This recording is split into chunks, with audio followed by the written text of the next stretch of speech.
नमस्कार, मैं डॉक्टर बबीता काजल, चौधरी बल्लू राम गुदारा राजकीय कन्या महाविद्यालय श्री गंगानगर से। आज हम फिर से एक बार बात करेंगे अंधेर नगरी नाटक के बारे में। भारतेंदु हरिश्चंद्र द्वारा रचित अंधेर नगरी। इससे पहले हम 3 वीडियो में अंधेर नगरी नाटक के बारे में बात कर चुके हैं, उनके परिचय के बारे में, कथानक के बारे में। अंधेर नगरी नाटक से संबंधित यह चौथा वीडियो है और कथानक से संबंधित तीसरा वीडियो है।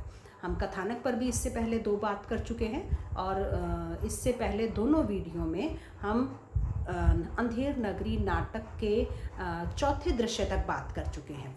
आज हम बात करने वाले हैं 5वें दृश्य के बारे में। 5वें दृश्य में जो इससे पहले वाला दृश्य था उसमें यह था कि गोवर्धन दास जो है वो अंधेर नगरी में रह जाता है और अंधेर नगरी में एक बीच में चौथे दृश्य में ये दिखाया गया है कि राजा का न्याय किस तरह से है कि अगर कुल्लू जो है उसकी बकरी मर जाती है तो बकरी को न्याय दिलाने के लिए किस तरह से पहले दीवार को, फिर कल्लू बनिए को, फिर इस तरह से आगे जो है वो चूने वाले को, फिर बोदे वाले को, फिर पानी वाले को और आगे से आगे फिर अंत में कोतवाल को इसलिए सजा दी जाती है फांसी की क्योंकि उसके सवारी के कारण कसाई ने बड़ी भेड़ बेच दी और इसके कारण पानी मश्क में ज़्यादा आ गया। तो 5वें दृश्य में जो बात शुरू होती है वो यहाँ से शुरू होती है कि गोवर्धन दास जो है वो बड़ा अपने जीवन से प्रसन्न है कि वह अंधेर नगरी में जीवन निवास कर रहा है जिसमें सारी चीज़ें टकासे मिल जाती हैं। गोवर्धन दास गीत गा रहा है लेकिन अचानक से 4 प्यादे आकर उस गीत गाते हुए गोवर्धन दास को फांसी पर चढ़ाने के लिए पकड़ कर ले जाते हैं। गोवर्धन दास हक बकाता है, चिल्लाता है और बड़ा हड़बड़ा जाता है और कहता है कि मेरा कसूर क्या है। वो कहते हैं क्योंकि तुम मोटे हो, तुम्हें इसलिए चुना गया है फांसी के लिए, तुम मोटे हो। उसे बड़ा आश्चर्य होता है तो वो पूछता है कि मुझे क्यों भाई, मैं मोटा हूँ तो मेरा कसूर क्या है, मोटा होना है।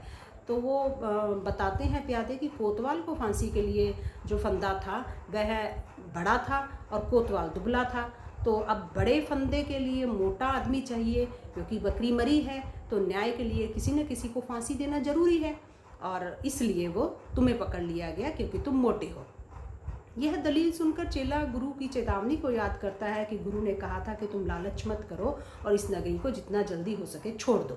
अब उसको वह चेतावनी याद आती है और इस प्रसंग में, इस दृश्य में प्यादे जो है वो 2 महत्वपूर्ण बातें कहते हैं कि यह जो नगरी अंधेर नगरी है और वो पूछता है कि मोटा मैं हूँ, मोटा तो तुम्हें मैं ही मोटा मिला और कोई नहीं है नगर में। तो वो प्यादे क्या उत्तर देते हैं कि नगर भर में राजा के डर से कोई मोटाता ही नहीं है, कोई मोटा हो ही नहीं पाता है। और दूसरा ये कि इस नगर में साधु महात्मा लोगों की दुर्दशा है, इसलिए तुम्हें ही पकड़ा गया है, तुम्हें ही निशाना बनाया गया है फांसी देने के लिए।